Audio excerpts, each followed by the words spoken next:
I'm Bill at Highland Hill Farm in Bucks County, Pennsylvania, and today I'm going to take you out into the nursery and show you deer damage to our nursery stock and why deer need to be better controlled in eastern Pennsylvania.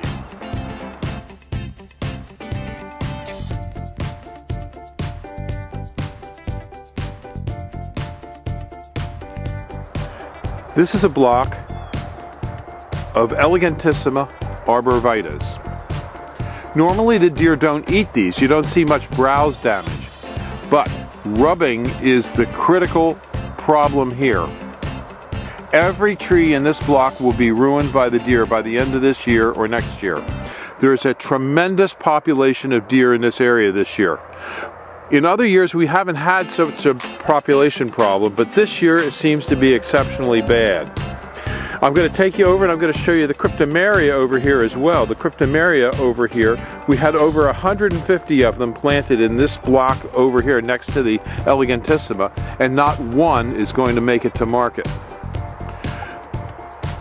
We do allow hunters here at Highland Hill Farm, and you can see the reason for the problem here. We have a lot of open space, we're next to a park, and there's plenty of food.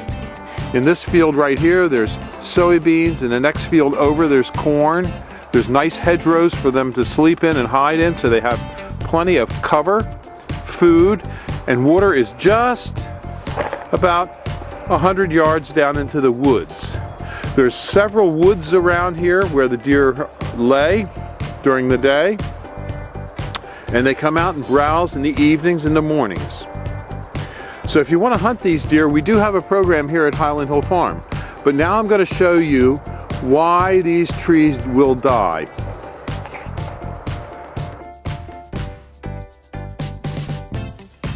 Many of these trees are rubbed completely around the bark.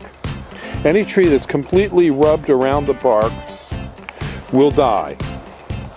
And as you can see, there's right down the line, there's buck damage that's very severe here. This tree was damaged last year.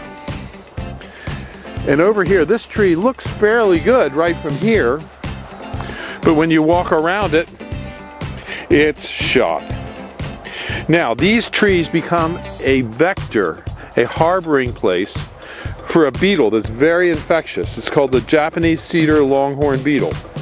The primary host of that beetle are these cryptomeria, and these cryptomeria are weakened. And weakened trees are a prime place for the beetle to survive and to thrive.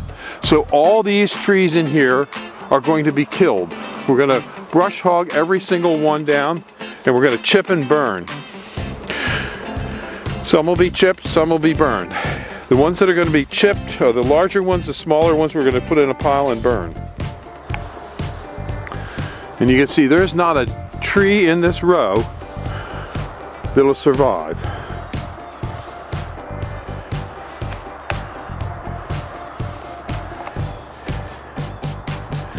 Now the interesting thing is down here we have no problem raising some hardwood trees.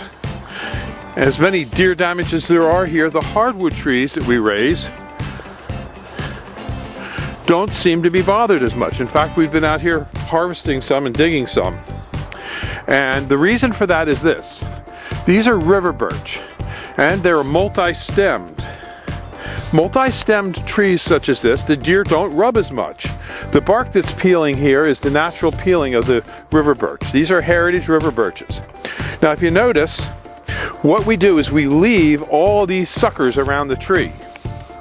And when we do that, the deer, when they go to rub this tree with their antlers, these branches get in their eyes, and they don't like that. So it's sort of a natural defense against the deer. Now over in this section over here, these are trees that the deer don't normally eat. This is a copper beech, but they will rub them. But they have pretty much left those alone. The other issue here that comes into play is these trees up in here are opportunistic. The deer come in off the field, and this is the first set of trees that they find. So normally in the nursery, we find trees closer to where the deer enter a field to be more at risk. And as you can see, there's deer damage and buck damage everywhere.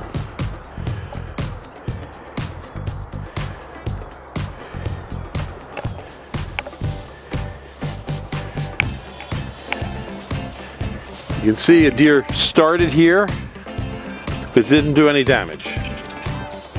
Here comes some geese. But you can see, as you go further down the line, there'll be less and less damage. But the first trees always get racked hard, and some of the interior ones will start to show some damage.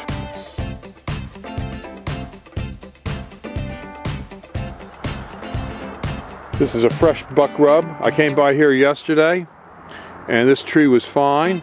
And you can see the foliage on this is just freshly rubbed.